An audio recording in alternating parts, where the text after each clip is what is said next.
ladies and gentlemen, welcome to NJPW Puroresu Review. I am your co-host, Andre C.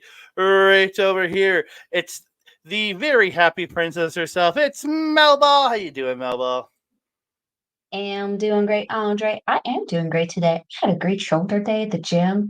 I had a great time being petty at the gym too. It was great. Had some fun making some people's lives miserable. That doesn't sound too good, does it? Oh well, I know you the deserve it. context, so it doesn't sound bad to me, but I know the context of it all. There are some very stinky people and some very inconsiderate people who had some inconsiderate things done back to them, courtesy of Queen Petty right here. How are you doing today, my friend? I'm pretty darn good. Been up for a couple hours now. No, I've been up for a few hours now. Tried to watch some New Japan because as we record this, the second day of the New Japan Cup has happened. Tried to watch it this morning, but got distracted doing other things, prepping stuff for Japanese wrestling update and other things. So just getting prep stuff done, and you get distracted. So, but went out, got some groceries. Good day so far. Gonna get to hang out with tonight as we record this Thursday. Tonight, I get to hang out with you, Andreas, and Kat at the Tellus World of Science here in Edmonton. Yes, we are attending the Dark Matters After Dark show, which is usually an adult orientated event. So they typically have certain things going on like social media stuff. They've also had like a science of alcohol. This month we are discovering the science of sex. So that'll be interesting Yeah, to attend with you. with friends. Yeah, Well, it'll be a good. I It'll be a mean, good time. knowing the group that we go with, it's gonna be a riot. We're gonna have some witty commentary. I'm looking forward to it. I feel like you and Kat make it a little sauced up at this event because they serve an alcohol beverages. I Because I'm don't know that. chauffeuring everybody. Yeah. I don't know that Amelba is gonna be drinking just because of some recent stuff that's just been kind of annoying in regards to alcohol and alcoholism in her life. However, she's gonna be sassy. She might not be saucy, but she's gonna be sassy based on her attire. That's for sure. There we go. So yeah, again, good. Yeah, been a good day. Gonna be a better day. Got a good weekend coming up. Got my workout with Rich tomorrow. Gonna get even more Ooh. jacked than I already am. I'm in 4X shirts regularly now. So shout out to Mike the ref and the old Front Row Mafia crew. There we go. For our old Edmonton Sports Podcast Network. As we called it, the Edmonton SPN. Hey, it works. It works. I was pulling shirts out of storage looking for 4Xs. I mean, I'm in 4Xs comfortably now. Found this gem, and I'm like, yeah, gotta wear it. Gotta wear it for the show today. Yeah, look at those shoulder seams, not even sitting on your shoulders anymore. Oh, because I'm wearing a shirt that actually fits me now. There we go. Yay, progress. There we go. So we're not just here to talk about us. We're here to talk about some professional wrestling. We're gonna here to talk. We're gonna talk the New Japan Cup Day 1 / and New Japan Wrestling 52nd anniversary show. Really, the only thing that was really focused towards the anniversary, in my opinion, was the main event. Everything else was very much focused towards the New Japan Cup. I agree. Yeah. I agree. And we got some, again, some news came out of the second night that I'll talk about just quickly at the end of the show. But yeah, it's out of the second show. But I figured we'd drop it here because by the time we get to it, it'll be a couple days from now. And we'll talk about it again in the Japanese Wrestling Update tomorrow night. But before we get into it, I want to thank each and every one of you guys. We really do appreciate you guys for joining us here on Andre Melba Wrestling Talk, on Backbreaker Video, and if you're listening, on Sunday Night's Main Event Radio. Thank you all guys for showing up and listening and supporting us and everything you guys are supporting us in. We really do appreciate it. If you are watching on YouTube, please like the video, subscribe to the channel, comment down below because we love hearing from you. We like talking to you. Don't forget to share us out to all your friends and family, and don't forget to hit the notification bell so you can alert every time we drop a new video. Ding dong. Hello, and if you are listening on Sunday's main event, please if you aren't subscribed to the channel, subscribe to the channel. Leave us a 5-star review on your podcast service of choice, whichever one that is, and give us a 5-star review if you can, please. And also, if you want to support Sunday Night's Main Event Radio, you can go to S&M to Podbean. No. Patreon.com/SNME Radio to support them. And if you are watching on video and you want to hear us on audio form, go to SundayNightsMainEvent.com and you can check them out over there on the audio forms. But with all that being said, it's time to get into the main show of this. We're going to talk some New Japan Anniversary / New Japan Cup. Man, I gotta hit the button. There we go. There's the button. So we got the big old bracket this week. So we're starting. There's 4 quadrants to the back, and we're starting in the top left quadrant. On this show, we have Yoshi Hashi versus Kenta, Shota Umino versus Jack Perry, and Toru Yano versus Yujiro Takahashi. I put my predictions out there yesterday before I had watched this show. Before I had anything spoiled for me, I put my prediction bracket out there. I'm 2 for 3 in the first bracket. Let's go 2, 4, 3. I think that's pretty good so far.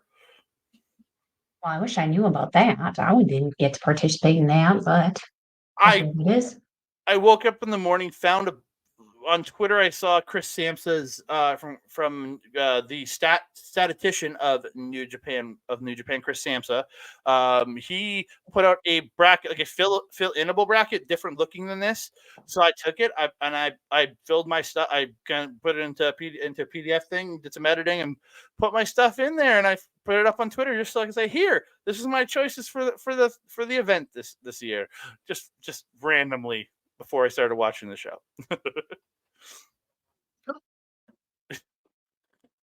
Koji. He's not very happy. He's trapped in here with me. Oh, you can't go running, can't go doing zoomies around the house, eh? No zoomies around the house right now. We're going to chill. Chill. So yeah, we're getting into it. We're gonna talk about this show.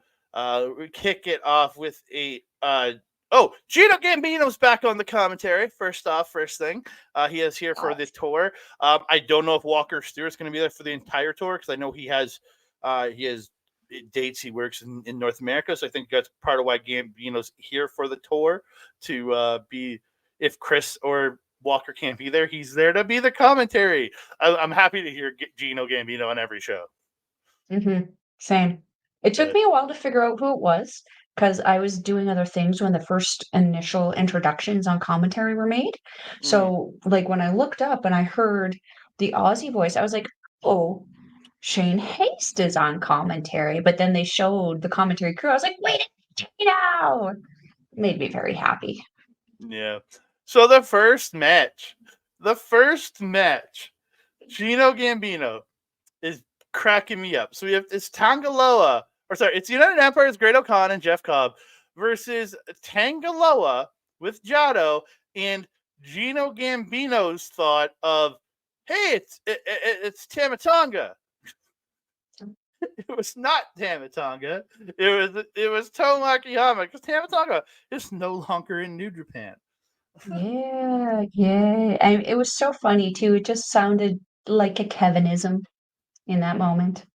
Hey, look, it's Hamna. Hey, look, it's Tama. That was very nice. I just that found was it when really I kind of recognized also that it wasn't Shane Haste. Yeah, it's just funny. Just a weird little comedy that I really like. United Empire attack for the bell. Khan working on the knee of Tangaloa with the chop block, slamming the knee.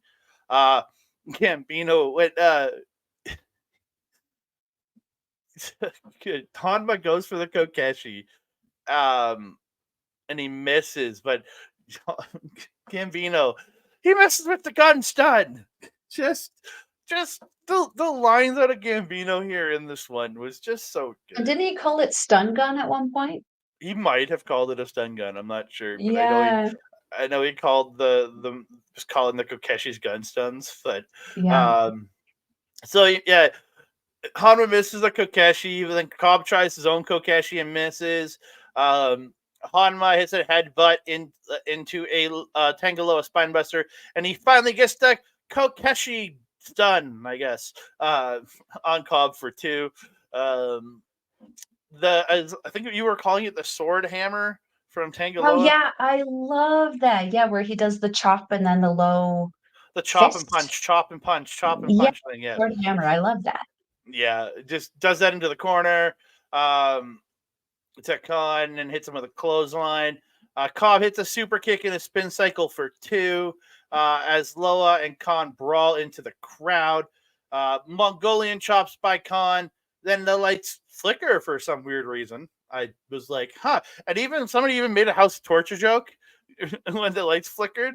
And Cobb hits Tour of the Islands on Hanma for the win. Mm-hmm. Khan and Tanga Loa end up brawling after the match as Khan and Loa will be facing off in the first round of this tournament. Mm-hmm. Mm-hmm. Mm-hmm. I don't have a whole lot to add to this. I thought it was a fun little opener. It was interesting to see Team Tang with Tangaloa and Tomaka Hamna. Um, it just it felt like an odd pairing, and it ended up being a bit of an odd pairing. Um, some something I laughed at when I saw this team come out is how Hamna and Jackdo are the exact same color tone as Tangaloa. There was a point where I couldn't tell who was who when they were bent over because of the skin tone. It was crazy. They so tan, so Mm-hmm. tan. Um, Yep. I'm also very curious to see what happens with United Empire now that Osprey is Ganzu. Because we have seen like Cobb and Great Khan have teamed together pretty proficiently over the years that the United Empire has been formed. So this is a normal pairing to me, but I'm interested to see where the United Empire as a whole team kind of goes from here. Who pairs up, who pairs off, and if the faction will remain. Andra, what do you think? Again, and we'll talk about this when we get to the other Empire match on the night. But like the commentary has really been talking about how TJP is keep saying he's going to step up as the leader. So, Mhm, and in his trio, he felt like the centerpiece of his trio later on in the night. mhm, mhm. Yeah. He did, So yeah. again, yeah, it just you look at it and you're like hopefully they can right the ship in. Not that the ship's gone wrong, but you know what I mean, and figure out who's that next number one for the team because it's fairly Mhm. common in Japanese wrestling for new leaders to take over factions. Absolutely. We're used to seeing captains. Very and usually it's very clear cut. Mm-hmm. But like this year we're starting to notice a kind of different emergence happening in NJPW. I think starting in Stardom, where Empress Nexus Venus apparently has not one but two captains in Micah, World of Stardom champion, and Luna Shirakawa. So maybe we'll start. Maybe Empire will be the version of that. Maybe Empire will kind of start something else, maybe with TJP and somebody else It's claiming very leadership. It's very possible. The only other thing about Mhm. this match is why didn't they just use Jado in the Hanma role? Because you could have just put Jado there, and it would have made very little difference to the match in reality. Um, Yeah, yeah, I kind of agree. There was something else other like later in the show where I was also like, this would have been better with somebody else in it instead. House of Yeah. Torture, just having them not being there at all, that would have been much better. I mean, obvious. Yeah. We're gonna move on to the next match. It is not for the strong No. openweight champion, strong openweight tag titles. It is TMDK Mad Mikey Nicholls and the front man Zack Sabre Jr. taking on the Gorillas of Destiny, El Phantasmo, and Hikuleo with Jado. Second match. This is probably why he didn't work the first match because he had to corner his boys in the second match. I guess. There I you guess what go. is Hanma the new member of God? Is he the one to replace Tamatonga? Is that what it is? Yeah. No. They got their fall guy. That's Jackdo. He can be Um, He can be Tama Hanma. I just gotta giggle a little bit at the image here of Gorillas of Destiny. ELP looks like he's the happy mask, and Hikuleo looks like he's a sad mask. Nice little balance, I guess. Well, and then the other side, you have the angry mask and the like got no emotion mask. That's a smolder. That looks Yeah, like a smolder face on ZSJ there. yeah, he's like he's got the serious face. Mikey's got the angry face. You got the like kind of almost sad looking angry face, and then you have that happy face. I don't know. Yeah. A whole lot of emotion going on in this match, or in this picture at least. Yeah, Sabre and ELP wrestling around early. Mhm. Nicholls and Hikuleo smashed into each other. Hikuleo finally drops Nicholls with the shoulder block. God double team Nicholls, but he fights back, but he ends up getting DDT'd by Hikuleo. TMDK ends up getting the double team on Hikuleo. They target the legs. Sabre goes to work on the legs with submissions, but Hikuleo fights him off. So Zack Sabre Jr. comes out of the corner with a flying guillotine, but Hikuleo just turns it into a big old suplex. ELP flipping all over the place, doing his dive into all his flips into his dives, and he goes for the lion salt on Zack Sabre Jr., but he gets caught into the triangle, which is turned into a disarmer. But ELP gets his foot on the ropes pretty quickly, I would say. Here, he had it in his brain ready to get his foot on the ropes. Yeah, he had to hustle pretty good for that one, but I would too. I mean, as someone who has a shoulder injury, I don't want it exasperated. Yeah. The God hits the big boot into the burning hammer combo onto Nicholls for 2. Sabre gets a dragon clutch on Hikuleo, and they end up like kind of rolling out with it. Like it was like the way he put the dragon clutch on, so good. Oh yeah, was that when he was tying him right up? Yeah, when he put the arm around underneath and then like brought his other Yeah. arm behind his back. Yeah, it's the dragon sleeper with the behind the back clutch, which the first person I really noticed is doing the behind the back clutch of that move was Alistair Black in when he was in WWE. Oh yeah. Yeah, Yeah. that was when he started doing it, and I've noticed Sabre doing it over the last couple of years. When he puts it on, I just really like that variation of it because a lot of guys turn in and then grab it in the front. But yeah, and he Yeah. pulls Hikuleo out. Nicholls hits the Mikey bomb on ELP for the win. TMDK coming out victorious. I love seeing that. Very sad that Mhm. Shane Haste isn't here on the tour doing yeah, he's in the States. He's taking bookings in North America. I've sent it to 2 local promoters. Let's go. Book Shane Haste here in Alberta in March, please. We were already in March. So, maybe. I don't know. We'll see. We'll Well, see. the one They promotion don't like to listen to us very much though, so I'm hoping the one promotion at least listens to my freaking direct tweets saying, "Do it, just book him." I don't know about that, but we'll have to see. I mean, have you seen the hilarious videos that he's been doing in response Mm-hmm. to some of the backstage comments? Said something about a zip line. Now we got a video of Shane Haste going to a zip line with one of his workout bars. And then Hilarious. and then like their explanation why he's isn't here because he got sick of flying on planes. He got sick of flying back and forth. I mean, it's fair. Oh, it was good. It was good. That's a 13-hour flight, isn't it?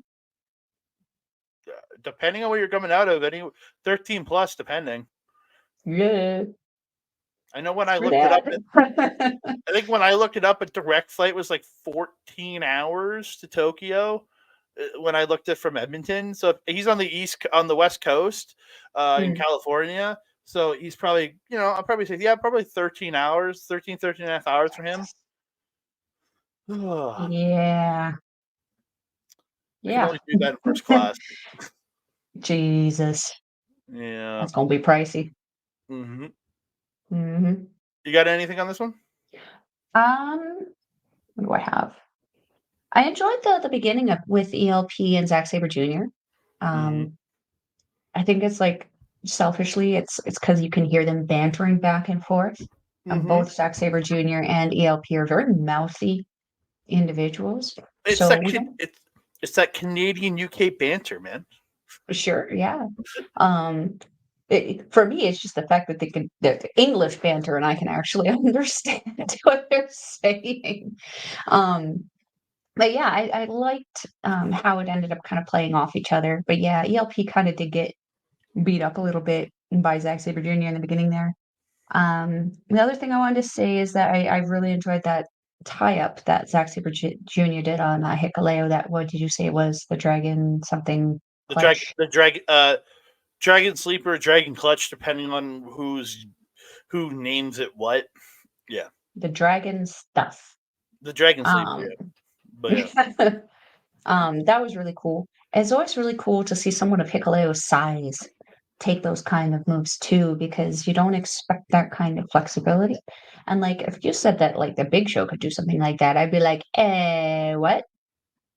No, so the fact that Hikuleo is pretty flexible for someone of that comparable size is very impressive. That's all I got on this one. the other half is, could somebody get their arm around the neck of Big Show enough to get their other arm around the back to connect? That's the real question. I'm just saying, if Zack Sabre Jr. of all people too can get a neck lock on Tomohiro Ishii, Mr. No Neck himself, there is no neck thick enough that he wouldn't be able to wrap himself around. That is very true. That is very true. I think it'd be a challenge. Oh, for sure. We move on. Huh? 8-man tag match. Chaos. Hirooki Goto and Tomohiro Ishii teaming up with El Desperado and Oleg Boltin taking on Los Ingobernables de Japón, Bushi, Hiromu Takahashi, Shingo Takagi, and Yota Tsuji. The choice in photo for Tsuji is just majestic. Just But the hair, the biggest point is the hair. the hair blowing back while he's screaming into the abyss. It's so good. Yeah, relatable. I don't have much for this match. I only got 4 lines of notes. Tsuji is chopping with Ishii, having very little effect. Again, great chop battle, then a shoulder block battle, which Ishii wins. You don't drop the stone pit bull. Oleg Boltin then gets tagged in. He comes in and just starts gut wrench swinging Tsuji around. It was great. And Tsuji was smart in that. He tucked a little bit, not as tightly as Kanemaru, but he tucked enough to make it look natural. I think that's because I love when he does it to Kanemaru, but Kanemaru looks like he's fixed into it. Like, yeah, like he purposely puts himself in the position of comfort versus realism. Yeah. And Tsuji did that perfect combination where he tucked enough, but also looked flaily enough that it wasn't a detriment to Boltin swinging him. Yeah, he wasn't flailing around like I've seen others do, but he did a bit of, like, you see his arms and legs moving a bit while he was being swung around. And again, I the fact that he did, and Bolton's doing it to everybody. Tsuji is not a small man. I've only really seen him do it to juniors and smaller heavyweights lately. But when you're doing it to a guy like Tsuji, this guy's power is insanity, man. 100%. 100%. Yeah, and Oleg gets a 2 count on Tsuji for that. The time off seems to have done Goto well because he was looking really good in this match. The break he's had, I think, has been really good for him. I agree. Yeah, especially when he was going 1-on-1 with Takagi with the striking battle they had. Yeah. LIJ triple team Desperado, and they hit the triple sheeted drop kick. Bushi gets 2. Everyone's in and out, taking a move to each other. Bushi hits the rewind kick to Desperado, but Desperado ends up pulling a modified crucifix pin, and he gets the win. Oleg getting a win over LIJ. I'm okay with that. I'm not, but it is what it is. No one's going to listen to me on that one. Well, I feel like with Oleg Boltin, it's a little different too. Like, he's like, yes, I know he's a young lion, but they're building him in such a way. I don't think he does the excursion. I think he has a Kosei Fujita kind, maybe not joining a faction the same way, but like, he's not going to go away for a long time like other guys. I have that feeling. Like, I don't disagree with that. However, I do disagree with the fact that the lions who came before him most recently and the ones who are there, they're not going to get that same treatment of they're picking up wins as young lions. Kosei Fujita, despite his extreme talent, didn't start picking up wins in any kind of way until he was facing other lions one on one. He was not a part of a winning team. it's So, true. I do understand the build, but we also got to keep in mind he is a lion. Yes, we put him in a match with two juniors, which is probably not the smart thing to do, but he is a young lion. And with last thing we need is a lion with a little bit of an inflated head. And if I'm starting to pick up wins when I'm considered that young lion, I'm going to start thinking a little highly of myself. I'm going to hope that the dojo system does take that kind of stuff and kind of beat it out of them during training. But that's my fear in this kind of pathway that they're doing with him. And we saw how that worked out with the OG Brock Lesnar because they did the same thing with him. And look what Yeah. happened there. He became a little bitch at the beginning of his 20s and he fracked off for a little bit and came back. And now there's more frackery going on. We don't need that happening again. So, yeah, um, I have mixed feelings on that, but I did enjoy when Bolton was in there with Takagi and they were going back and forth there. I think Takagi is going to be a very good test for Bolton Oleg because Takagi has been in this business for quite some time. I feel that he is one of those people that you need to step over and get through to feel like you finally stepped foot in the business for some of the younger lions who are considered more the powerhouses. We saw that with Loive. We saw that with oh, why is his name slipping from me right now? Yuro Nakashima. Nakashima. Yeah, we saw that with both of these guys going against Takagi, and we've also seen that happen with Ishii. Ishii is a really great gateway guy for the power guys. Obviously not going to happen because Bolton and him are on the same team in this respect. Um, and then, yeah, the ending after this too, man. Like, take us into that. Ending after I might have skipped that. You might want to talk about it. Oh, I might have jumped to the next video. yeah, and you missed something pretty fracking important. Chase Owens rushing the ring and Oh, taking Ishii and pile driving him. Yeah. I did miss that because my brain. I was also watching this at like 1:30 a.m. So Well, we I might gotta have been remember skipping the stuff. value of watching the entire video. Yeah, Chase Owens running in and doing his little package pile driver on Ishii as the rest of the crew was kind of helping everybody else kind of out there. So Chase was able to hit him with that, take off before Goto and Desperado and Oleg were able to come back in and kind of relieve um, Chase from his ring time, I guess. I believe this is in regards to because isn't Ishii facing Owens in the NJPW Cup? Yeah, I think it's Owens and Ishii in the first round. Yeah. So shots fired. Shots fired by Chase Owens. We'll see how Ishii is faring when he gets into that match. Yeah. Again, you can go check out my bracket for my prediction on that one. It does not favor Chase Owens. Let's just say that. Oh. Sorry, I had to go with my boy Ishii. We move on. Six-man tag. It's United Empire's Callum Newman, Francesco Kira, and the, I guess, new leader of the Empire, TJP, taking on the Bullet Club War Dogs, David Finlay, Gabe Kidd, and Gato. Finlay tries to attack TJP with the Shillelagh before the match, but TJP fights him off and hits the mitts to the face. What? You said shillelagh. Lele. Shillelagh. It just Shillelagh. sounded It's a funny. shillelagh. It's a shillelagh.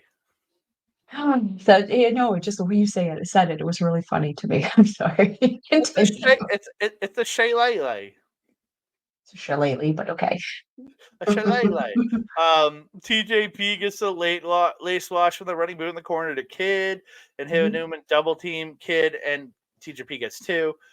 Kid and Newman are in. Kid pushes Newman over the top when he's going for the new cutter. The newly branded Os cutter for Newman. mhm. Attempt and they start. Then this is where Kid starts to beat down on him.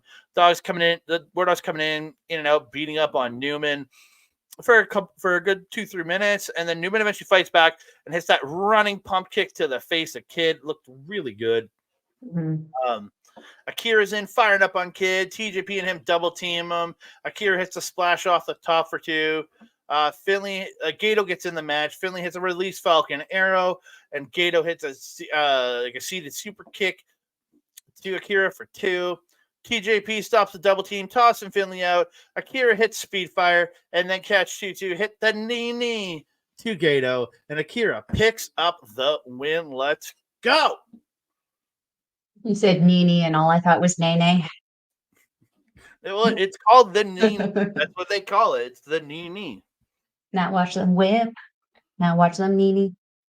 This was a fun match. I actually didn't take a whole lot of notes on this one. I just kind of enjoyed it because it felt like a continuation of the chaos that we have been seeing from these guys, but it felt new.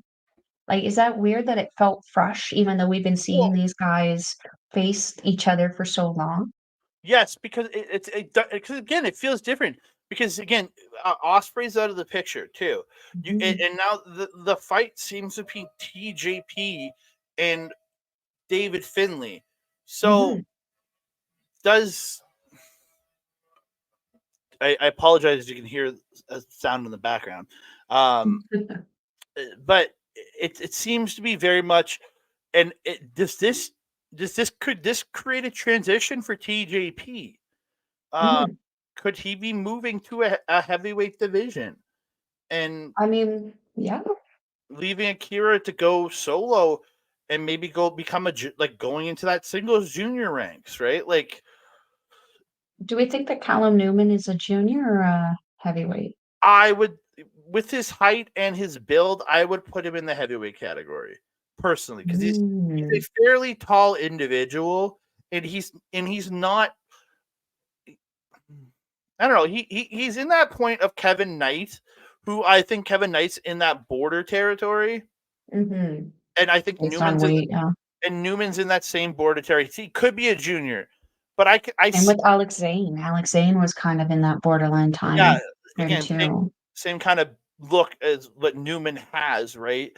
So Mhm, mhm, I would lean more to Newman. I would rather see TJP move up and Akira go into the singles division. So I would really like to see him mhm. start contesting for that junior title. I'd like to see him get into that mix like strongly. That being said, though, what does that leave the United Empire with? We've got how many active members, and that means only one officially is a junior. That's too many heavyweights, and we know that that's gonna cause a butting of heads. There's only so many titles to go around. And then yeah, I am a little concerned. It did feel very, very different. It still felt intense, like an intense United Empire War Dogs battle that we have become accustomed to Mm, over the last year and a bit, but it felt very different and refreshing, despite the tension still kind of being the same. Um, I really felt Gabe Kidd was quite quiet mhm. in this match. Not as what's the Mouthy. word? Well, not yeah, Captain Sassy Pants, yeah. He was surprisingly quiet and not as loudmouthed and maybe intense and aggressive as he usually is. Is that a result of his injury, or is that a result of maybe who he really wanted to beat the shit out of not being in the match? I don't know. But it felt in regards to this whole match, it was the only thing that felt uncomfortable to me. Because I like that intensity from Gabe Kidd. I like that chaoticness about him because it sets him apart not just from all the other members of the War Dogs, but there's nothing like him and that intensity in all of NJPW. So to see him kind of reserved on it, it was a little odd for me to see, but the rest of the match was phenomenal. Oh, very much so. Again, really good, strong 6-man tag and not super long. A lot of these undercards were not super long, which made No. the undercard that much more appealing. The show came in at Mhm. 3 hours, and that included all the main event post match and then the announcers talking. So I'd say the show was probably 2.5 to 2 hours and 40 minutes tops. And Which is a blessing. I would really love for them to keep it at this length as a maximum Mhm. for the rest of these shows up until the finals. I would just love to say in general, if I Yeah, get the again, final show, it's like it's a lot if it's like a 4-hour show. well, again, if it's a Dominion, a Sakura Genesis, something of Oh, that yeah. point, that's fine. But these Road 2 shows shouldn't be more than 2.5 hours. And that's why I love Stardom. Mhm. Those shows are like most of their random shows are 2 hours max. But Yes, yeah. and I love that about Stardom because literally I can go on to the warm-up machine at the gym, start a match, have it done in 10 minutes. It's so nice and still feel like I still got a lot out of that 10 minutes. Yeah, very much so. So we move on to my least favorite undercard match of the show. It's House of Tortures, Dick Togo, Evil, Ren Narita, and Yoshinobu Kanemaru versus just five guys, Doki, Sonata, Taichi, and Yumura. Again, it's my least favorite group in House of Torture versus one of the groups that I just don't care about really much. Outside, like I care about Taichi. That's more because I'm a Taichi fan, but that's it. Donkey. Well, Doki's fine when he's in stuff, but like just like he Mhm. hasn't had a lot of momentum lately, right? Like, outside of that Hiromu. Well, yeah, yeah. Yeah. That went over for Roman, though. Mhm. God damn. I mean, why isn't he? Based on that match, based on their matches before, why isn't he being prioritized in the junior division? No idea because the guy is so good. So good. Did you see the little kid? There was a Doki in the crowd. Oh, Little kid dressed up Doki, as Doki. Had the little thingy over her eye and everything, and it was a little girl. It was so nice, cute. nice. So Yeah. the girl, she probably had the hair for it then. She did. She had the ponytail and the little half mask and everything. She looked There great. you go. There you go. Yuri looking good with his shaved head, with the dyed red shaved head. I think it looks good. Like it doesn't look bad. I think it look like because if it was just plain just red, I like that it's red. What? Well, first of all, when that grows out, the tips are going to be red, and who else has red-tipped hair in NJPW? Hiromu Takahashi. Why can't these guys just move away from copying other people? Because Hiromu Takahashi did the exact same thing. Move away. Figure out your own thing. Yulia, you have the talent. You have it. Why are you trying to be like everybody else? I don't know. I And again, yeah. he like the little bit of charisma he had, I think, is gone. Now that he Yes. cut his hair, just like Sonata. Um, it seems to be a just that guy's problem. When you cut your hair, you lose charisma. All your charisma's gone. And you didn't have a lot, but he had a little bit at least. And I just found him very dull in this match. Yeah, he could not get the crowd fired up no matter how hard he tried. Yeah. Doki fights off a double team by Togo and Kanemaru early. Sonata gets Mhm. Kanemaru in the Paradise Lock, but Evil trips him up, and Narita ends up getting Kanemaru out of the Paradise Lock. Evil hits a suplex and gets a 2. And Togo rings the bell, and Evil celebrates, but the rest like, no, you didn't win. It was dumb. Just dumb. Yeah. Sonata fights back from getting a quadruple team. Taichi takes out Evil, hits a hook kick to Narita. Narita claws the eyes of Taichi. Narita grabs Ref and claws Taichi again and hits the backdrop suplex and tags in Togo. Yuya comes in, taking it to Togo. Gets the backdrop suplex for 2. House Torture quadruple team Yuya, and they hit the dick to dick contact, but Togo can only get 2. Again, I'm just going with the technical name that the announcers are saying. It's giving them more dick than they deserve. Yeah, Togo gets the garrote, but Sonata makes a save. Just 5 guys take out House of Torture. Yuya hits the high cross, and then the bridging deadbolt suplex to Togo for the win. Mhm. I gotta say, I do enjoy the little like rollover that Yuya does after that pin. It's like very obvious he doesn't quite know how to get out of that pin. He just, or maybe he did and he knew exactly what he was doing, but he definitely drug his stuff over Dick Togo's face after that pin. And I was like, that was a happy mistake, I hope. Happy little mistake. So when you're doing that dick on dick contact, it's just payback's got to come back at some point. I was disappointed though. We had Doki. We had Gino. Do you want to know what we didn't see? A Doki Choki.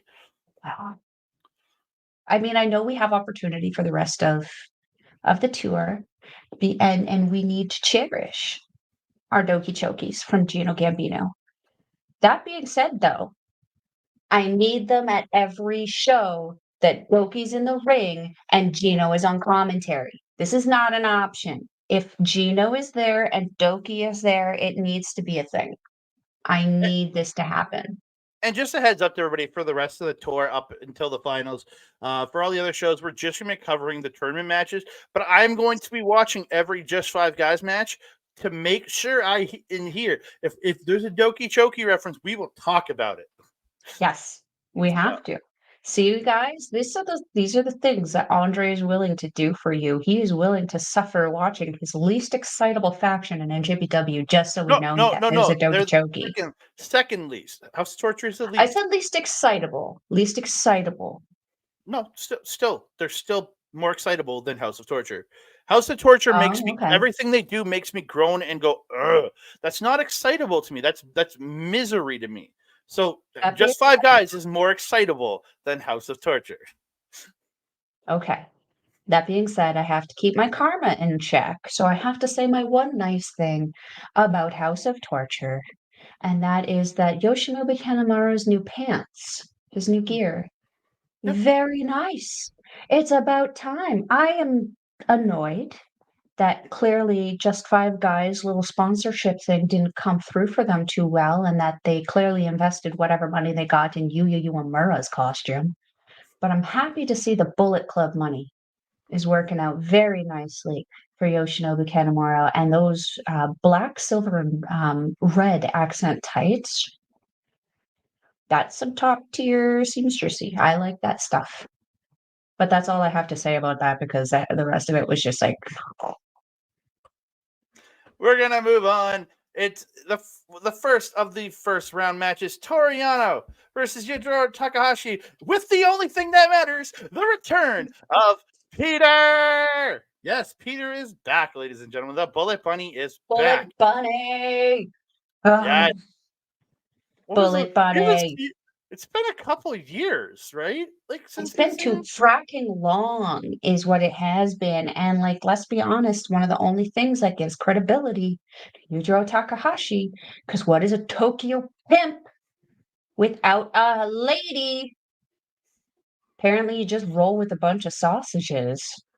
I guess he's a sausage pimp. Clearly. The best part about this whole thing was Peter, because the match Yes. the match was a total of 2 minutes and 56 seconds. It wasn't And as there were more bad as what I thought. handcuffs in it than probably late night in the Edmonton EPS. Yeah. So Yujiro attacks Yano during his very long introduction. Yujiro immediately moves the corner pad, pushes the ref, and smacks Yano with the corner pad. Yujiro gets Yano to run into the exposed corner, takes him to the floor, running him into the barricades. He handcuffs him to the guardrail.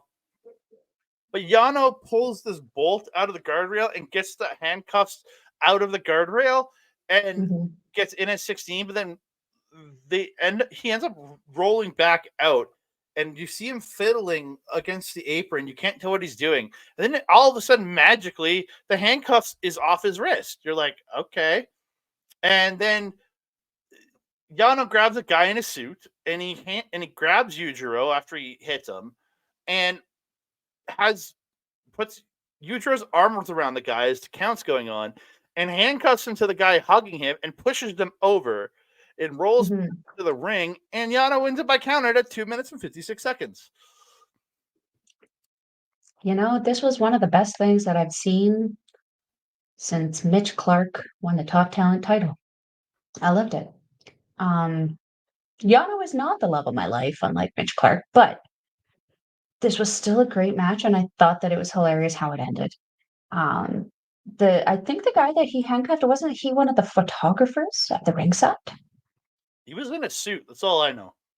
Oh, I just thought he was all in black. So I just thought he was a photographer or something. It's hilarious though, and like the Peter afterwards, just what happened? Well, I mean, she's brought in for the look and aesthetic. She's not brought in to be functional. Yeah, I think the only valet I think has been like female valet I've seen functional in New Japan is Miho Abe, because she would like help Taichi with stuff when he was a heel.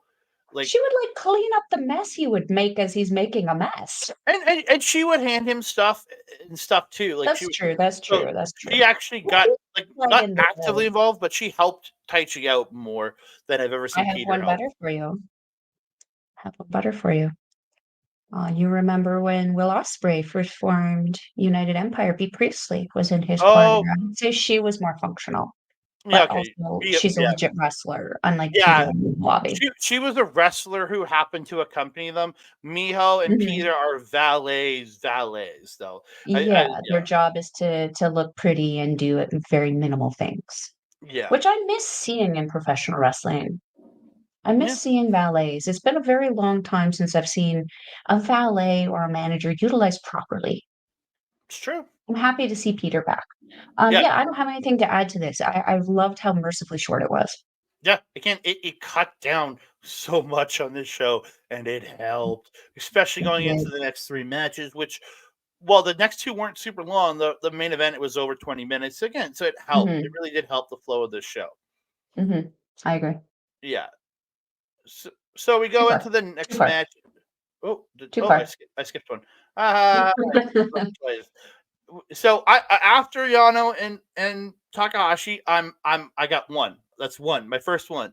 I got my first one right. So because I picked Yano to go to the second.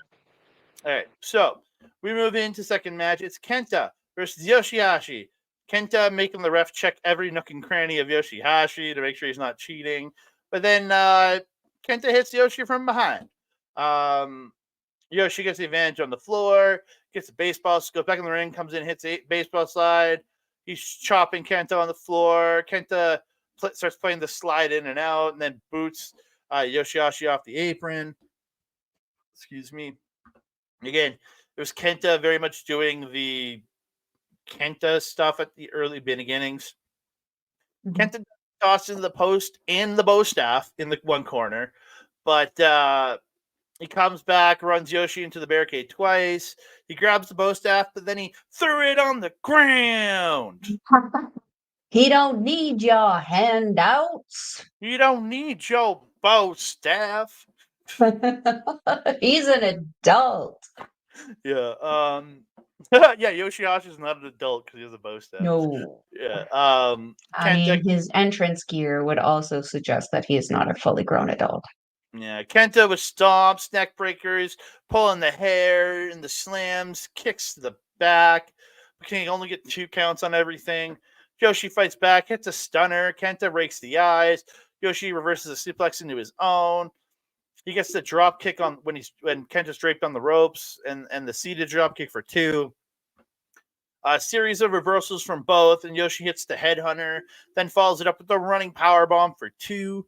Kenta tries to use the ref, but it doesn't work, and Yoshi Hashi gets the super kick and 2 layers and gets a 2 count. Kenta gets an inside cradle off the karma attempt.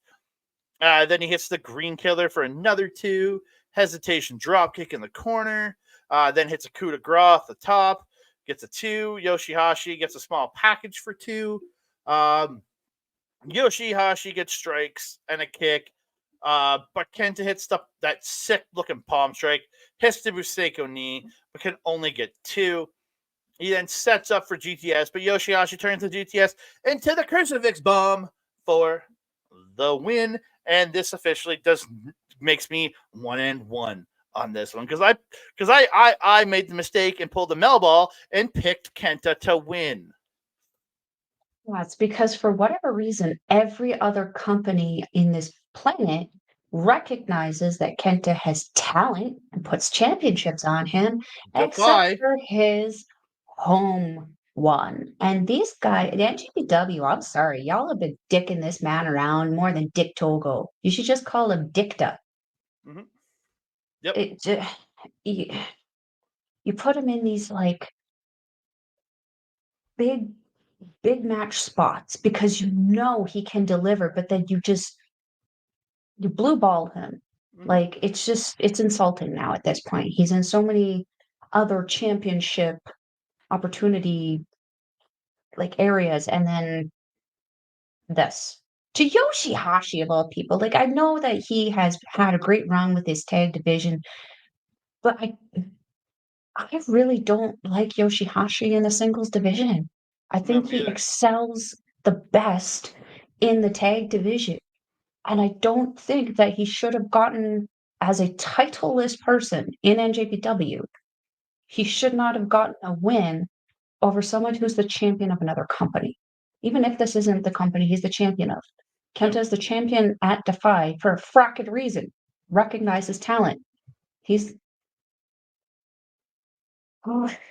Also, this Yeah. is me just being biased. It's very frustrating for me as someone who always keeps picking Kenta, being like, this is going to be his year. This is going to be his year. This is going to be his year. Been doing this for 4 years now. Has he not suffered enough? Oh, yeah, I think he has, but New Japan just don't want to push him, and I don't understand it. El Presidente. Frickin' fix it. Yeah, I don't know. Yeah. I don't have anything else to say on this one. Again, good match. I just didn't like the ending. Again, I think Yoshihashi, especially these last couple of years when he's been put in singles matches, he's performed. He's done really well. G1 Yoshihashi has not left in a couple. That's just his standard now, and I think, and I've really come to enjoy Yoshihashi as a worker in matches. I just still don't believe him winning when he wins in singles because I just don't feel. I don't know. He's not at that level. He's not at the same level as Kenta. And like, there's so many others that he's gone toe to toe with, and we're like, oh, this is an easy in and out for this person because it's going to be a great match because it's Yoshi Hashi. And we're constantly faced with this. It's a little frustrating because again, he does great in the tag division. It's just the singles division is not somewhere that I see. Yeah, but according to New Japan, Yoshi's above Kenta, I guess. Y'all some Delulu Mama Jammas over there, let me tell you. Yeah. Oh, God. Well, we move on. It's the final match of the New Japan Cup on the show, this semi-main event. It is Shota Umino versus the Scapegoat, Jack Perry. So Perry's entrance is a smooth jazz song that divulges into a rock song, and he comes out wearing this goat mask, like this demonic looking goat mask. Yeah. I Oh, really wanted to watch The Witch because I don't Black know. Phillip was talking to me through my TV screen. Yeah, it was Mm. weird. It They made brawl. sense. Yeah, they brawl immediately when Umino gets in. Umino's beating on Perry, but he fights back and gets to see the drop kick. Perry striking at Umino, choking him on the ropes and then the corner, gets a neck breaker, but he only gets one. Perry gets the snare trap, which is a modified STF rear naked choke. Is it the rear naked or a lock, rear naked choke style, SPF, which he did it as established for himself in AEW. Watching him do this in AEW, won some fairly high profile matches there with it. Won a tag title. I think he won a tag title with it. But Umino gets to the ropes. Perry gets a green killer off the apron onto the. First he spit on the floor, and then he green killered Umino onto the spit on the floor, as the announcer said. He gets Umino back in. This is a cocky pin for 2. I was like, all right, dumbass. You could have won it there, but you're a dumbass. Umino fights back. It's a forearm, corner uppercut, and the bridging fisherman suplex for 2. Perry stops a tornado DDT and hits a dragon suplex. Umino comes back, hits a boot, gets him into the ropes, and hits the up and over apron DDT. I love that. I think that move looks great every time he does it. He does it very solidly. The coast to coast drop kick back in the ring, and then the inverted DDT for 2 by Umino. Ignition is missed. They trade strikes and kicks. Perry hits the poison Rana, but Shota comes back with a blaze blade, and they're both down. Pop up knee, and Umino hits the ignition, but Perry stops the DDT. They reverse each other, and Umino gets a cradle DDT for 2. Umino sets up the blaze blade, but Kanemaru comes out and tosses a young lion into the ring, and then he jumps up on the apron, distracting the ref. Narita then comes in, hits Umino with the push-up bar, and hits him with the X Factor. I don't know what the name of his move is, but I refuse to call it anything else. Shout out to Sean Waltman. I got to respect the guy that created it. And Perry hits a running knee to the head, and he pins Shota Umino. I picked Perry to win because I'm like in this match because I couldn't see Perry being brought in and getting knocked out in the first round, and they had the history from Battle in the Valley. Yeah, and then something happened post match. House Torchall come in and they offer Jack Perry a shirt. He puts it on, and he makes shout out to Jack Perry in this picture with the most personality he showed in the entire fracking match. I'm hoping House of Torture can help bring that a different side out of the guy. I watched a promo from him from the second night, from the multi-man tag he did, and it wasn't as bad as usual because he was just being an ass and saying, "I'm better than you, and we're better than you, and we do what the fuck we want," and it felt almost natural from him. It was weird. It was really weird. Well, it's nice that he showed it backstage. What I'm gonna have to actually see from him is him actually to do it on the stage, if you wouldn't mind, sir. Your father was known for his acting ability. I want to say that he has some kind of talent that his father had, but I'm starting to think that maybe he kept it all for himself. Well, this is gonna sound messed up, but because of how lacking of charisma he is, I almost want him to go see his uncle David Arquette and get acting tips from him. And that's David Arquette, and he's far more charismatic than Jack Perry. Come on. Yeah, I wouldn't say that though. I mean, at this point, if we're talking about desperate times, desperate measures, yeah. But like, I'm not gonna lie, like this whole match, I felt like Umino was working so ridiculously hard to add charisma and personality into the match. He was trying so hard to inject it. I hate making this comparison, but like it felt like watching Zoe Sager. You know, that incredible in-ring talent, but a complete lack of charisma and ability to make something believable. It was like that. And it sucks because I want to see something better, but we need that believability in your acting. And it just is not there for Perry. Even when this whole moment was happening, I'm like, God, he just looks like a fish out of water, don't he? Like, not even just by the look, but just in general, he does. I am hoping that it does, you know, maybe some dick on dick contact will help him get some personality. Maybe that will be the good thing. Hell, here's a great idea. Find a room, put SHO in said room, put Perry in said room with him, lock the door, leave them in there for an hour, and just hope that whatever crazy psychoticness that SHO has going on inside his brain rubs off a little bit on Perry, because that would be good. Because then it could maybe take away from SHO's craziness and bring him down to a level that's actually really, really palatable, Mm. and then elevate Perry a little bit within this lack of charisma and personality that he's been showing. Because you're right, this match was really, really well performed. Mhm. It just had a distinct lack of personality injection despite being an obvious story to be told. Yeah. Again, like, and again, he had like I can't believe that he doesn't have contact with the people from 90210 that were like his dad's most synonymous show. He's got to have some kind of relationship with those people.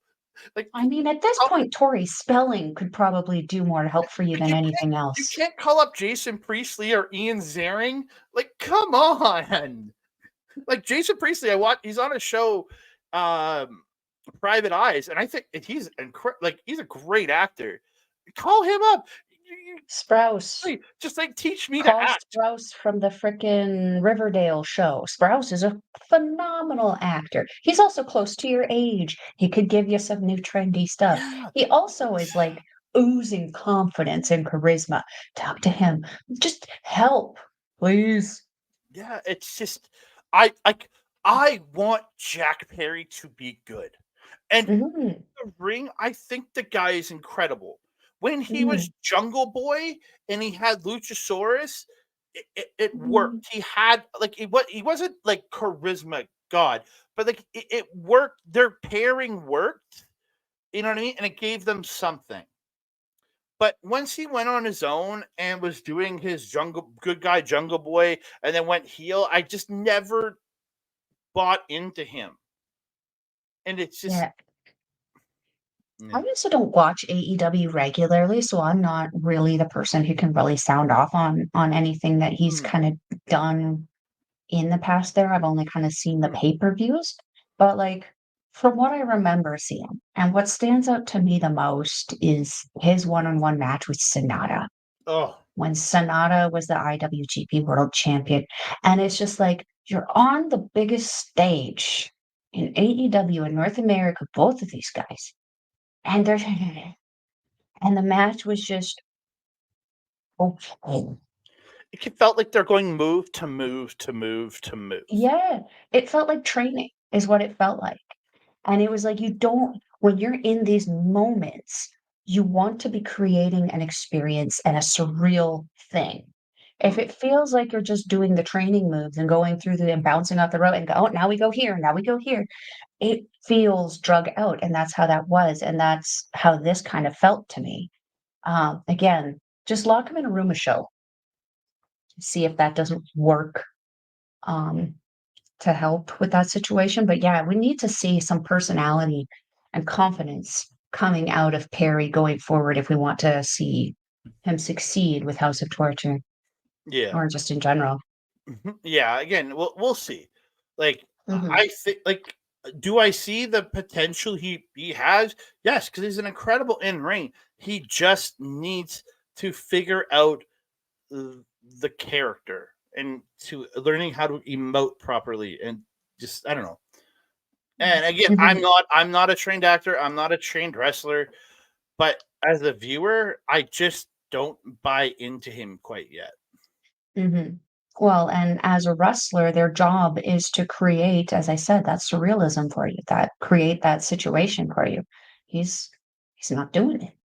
And like again, he's a tremendous wrestler, as you said. It's just he needs to be able to be more well-rounded, especially if he's gonna be thrust into the spotlight and be expecting to take screen time. We need to see why. Hmm. Yeah, again, we'll see where he goes. It's Mhm. and you never know. House torture might like they gave me their. I feel Narita has more than what he had, like in terms of, and maybe this can help him. You never know. I mean, it needs to, because we can't keep having these people with a lack of excitement behind them. We need people more than just names. We need people with reason, you know? It's true. It's true. Mhm. I need a reason to feel invested in you. Absolutely, yeah. Yeah. All right, we're gonna move on. Main event to the there is your no. I Bruh. keep forgetting I have to. I the old when we used to use Talk Studio, it was just double click the thing and it would enlarge it. I keep forgetting on here I have to like right click it. So yeah, Yoshi Hashi moves on to face Sanada in the second round. In my the one I didn't get right, I picked Jack Perry and I picked Oriana. They're gonna move on. It's gonna be Jack Perry versus Yano. So I have my pick is for Jack Perry to beat Yano and Sanada to beat Yoshi Hashi and have those two meet in another charisma vacuum match. But I just feel like that's the way it's going because I don't see Sanada God losing, help I don't see us. Perry losing until that quarterfinals. So yeah. Yikes. So we're gonna move on. Main event to the evening, Tetsuya Naito versus SHO in what turned out to be a very good match. Like I Mhm. thought these two worked really well. It looked like not like 5-star, not really. I would say like a 3 to 3.5-star match. Like I enjoyed it. I had a good time watching this match, and there was some shenanigans, but they were negated properly. And again, it was a good match. Both these guys worked really well. SHO attacking during the entrance with Naito, running him into the post. Naito fights back, and he gets SHO in the apron, sweeps the legs, and hits the baseball slide, then goes for another dive, and then rolls back into the LIJ pose. Loved that. Mhm. Naito undressing on the floor, and SHO keeps trying to attack him, and he keeps tossing him into the barricade as he's taking articles of clothing off. It was pretty funny, actually. He ends up choking. Magic miking throughout the match. Yeah, Naito chokes SHO with his belt. Um, SHO attacks the knee in the ring. Naito fights back with strikes. Hits the drop kick. Gets a neck breaker across the knee with the rope assist, and then hits a neck breaker for 2. SHO pulls the hair, uses the ref, uh, and pulls the hair, then pushes the ref into Naito, and he goes for the bounce off the rope into that spear he does, but Naito just hip tosses him over onto the knee. It was great, like you get a great count Mhm. of that spear. I really liked it. SHO uses the ref, sends Red Shoes, and then sends Red Shoes out using Naito. Chop blocks the knee, gets a chair, hits him in the leg, hits him in the knee with the chair on against the post. Then hits him with the chair on the knee on the floor. Um, keeps attacking. Naito gets it back in at 19. Mel's favorite spot, the 19 return spot. Mel's favorite spot of wrestling. Mm. It's like the ball shot in 2023. It's the trend this year that's being overdone for everything and everyone. And everyone thinks that they're doing it perfectly, but because everybody's doing it, it's becoming just so obnoxious. Yeah. Um, SHO working on the knee in the ring with that stump puller knee bar, but Naito eventually gets to the ropes. Lung blower power bomb by SHO for 2. Hits a lariat, hits the cross arm pile driver for 2. SHO calls for shock arrow, goes for it, but Naito reverses into an enziguri. It's a running Destino. Both men are down. Naito with strikes to the neck. SHO with kicks to the knee. Strike, but Naito's fighting back more and more with more strikes, more of those back elbows to the neck. Naito puts him up top, hits the Frankensteiner off the top, or as Walker Sear called it, the Super Canrana. I also like that name of it, the Super Canrana. But yeah, the Frankensteiner off the top. Naito, more elbows, hits the tornado DDT, but SHO ends up running Naito into the ref off of Valencia attempt, hits the low blow, pushes him into the ref again. House of Torture out as the ref is now down. They gang up on Naito, start stomping him and beating him in the ring. But LIJ making the save, running off the members of House of Torture. And Bushi hits this sweet-looking suicide dive to Yujiro on the floor, just like a rocket, man. I love Bushi's dives. SHO gets the wrench as Naito is down, but as he goes to use it, Naito gets the pop up into the low blow right there. Popped him up, hit him with the low blow. I love it. Looked like absolutely perfect. He gets the wrench. Go to the ceiling and everything, just the Yeah, form. just great. Gets the wrench, throws it away, hits After Valencia. spitting on it. Yeah. Spit on it first and then threw it. He did spit Because on it. that's respectful. Yeah, threw it away, hits Valencia, follows it up, Destino for the win. Good match. Yeah. I don't best. have anything to add to it, partially because we've been on here a lot longer than I expected and I need to go do stuff. But yeah, this match was really, really good. Despite the shenanigans were actually done right in this one, which was nice. There was just so much. I was very fearful of this match because do you know how I feel about SHO and his over animation? It's way too much at the best of times. But even though he was at some times a little too much, I feel like Naito's just got this like effortless charisma that is very cool and calm and very collected in very high intensity situations. And it leveled out SHO's kookiness and brought it down to a level that was, again, as I mentioned earlier, palatable for us to actually enjoy. And then seeing LIJ actually come out and help their member, the Padre, Filio, Espiritu Santos. Thank gosh. Ah, Well, again, like, I thought, like, because Naito didn't respond to a lot of SHO's normal shtick, so it took to a different place of he had to kind of get a little more intense about things and not crazy about things because he couldn't. absolutely. His antagonistic nature did not work with the calm and the Destino or the Tranquilo, sorry, that Naito is all about, right? Like that's when you got a guy who shot that Tranquilo, you have to find a different way to get at him. Absolutely, absolutely. And it just wasn't enough. And Yeah. we're So good at that. so Naito does the sign off, does the roll call. We get out of there, and yeah, again, great spot. Everybody, the guy's raising his hand all in the ring.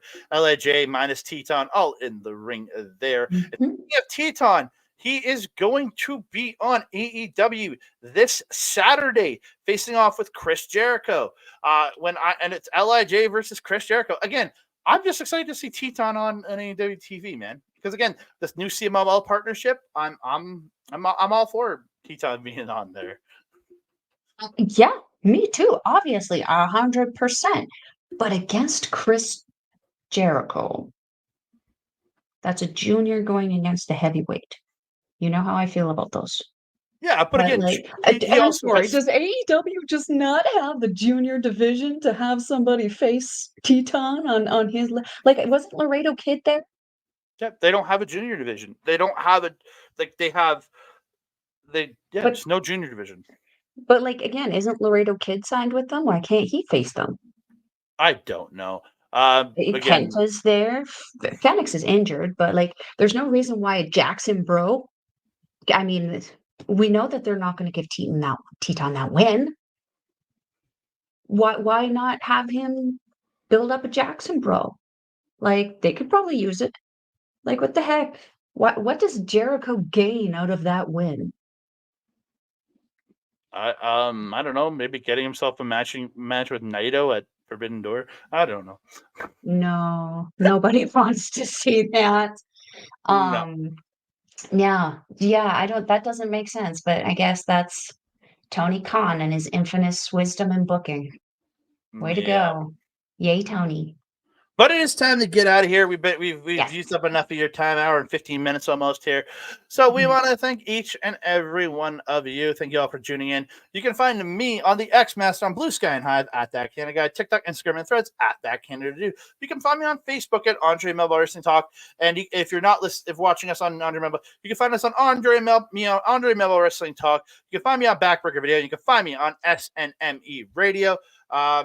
Yeah, Sunday Night's Main Event.com. Check them out for all the great audio stuff they do over there. Our shows, lots of great other shows covering all the facets of professional wrestling over there. If you want to support them, go to patreon.com/SNME radio.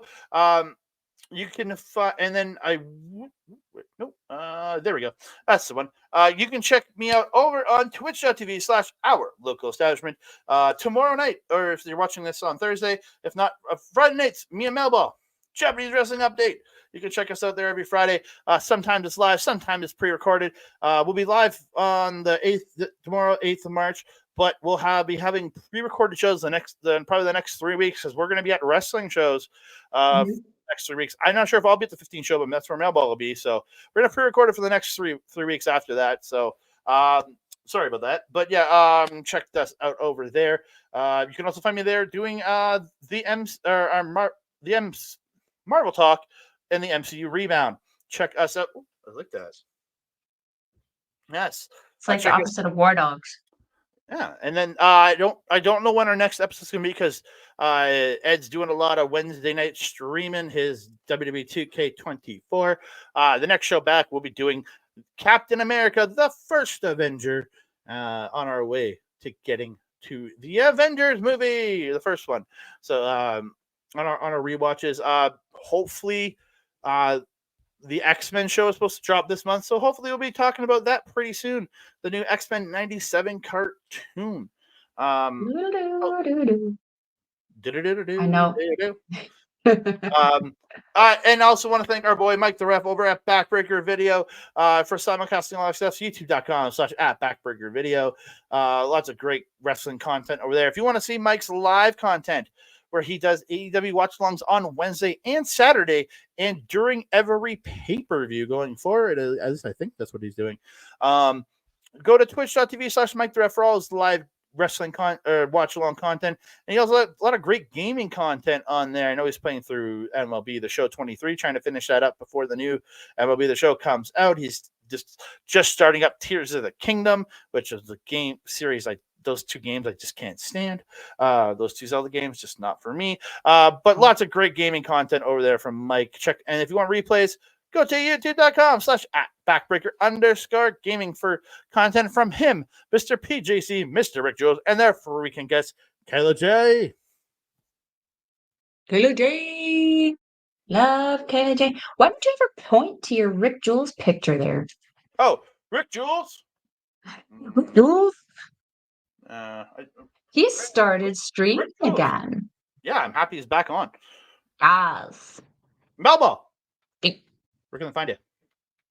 If you're wanting to follow Melba, you can find her on the X thing at Collins Melba. You can find her on everything else: Facebook, Instagram, TikTok, Mastodon, and Blue Sky at Melba.com.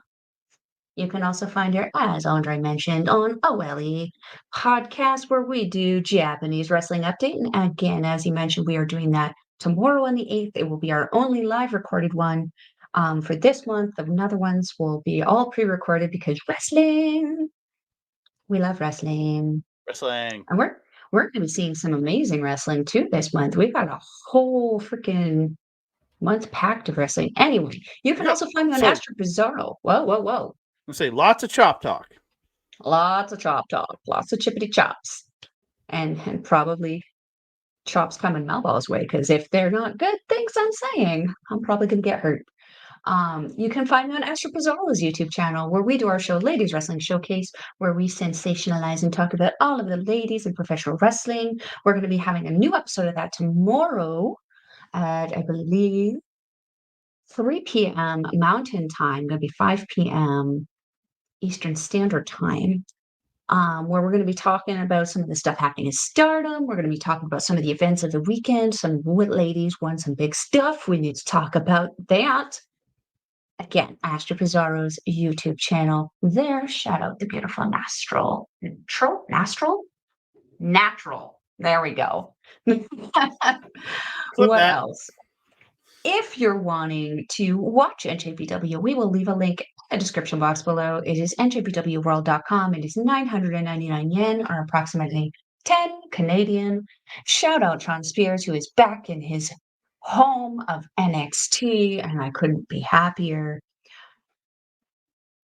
Oh, yeah, sorry, 10 Canadian, but approximately 750 Canadian, because I checked my bank account. It's still an amazing price to watch some amazing professional wrestling. If you want a taste of what you can enjoy, go to the njpwworld.com and you can watch some of the NJPW TV title matches to get a little taste of what it is that you would be in for. Andre. And the second day of the New Japan Cup will be free on New Japan World. So check that out. There's some good New Japan Cup. We'll be talking about that in a couple days. Even better. Andre, my trusted friend and colleague, do you have anything else to say to the beautiful people? No, just want to say thank you all so very, very, very much for all the great support here. And don't forget, hit the like if you're on YouTube. Hit the like button. Subscribe to the channel. Comment down below. Stuff talking to you guys.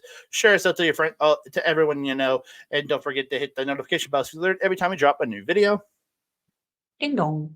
And if you're listening to us on Sunday's Main Event Radio, please give us a 5-star review on your podcast catcher of choice. And if you want, please go over to patreon.com/SNMRadio if you want to support help the group out. We would really appreciate it. And that being said, I am your mama. Over there is Andre. We will see you next time. Adios.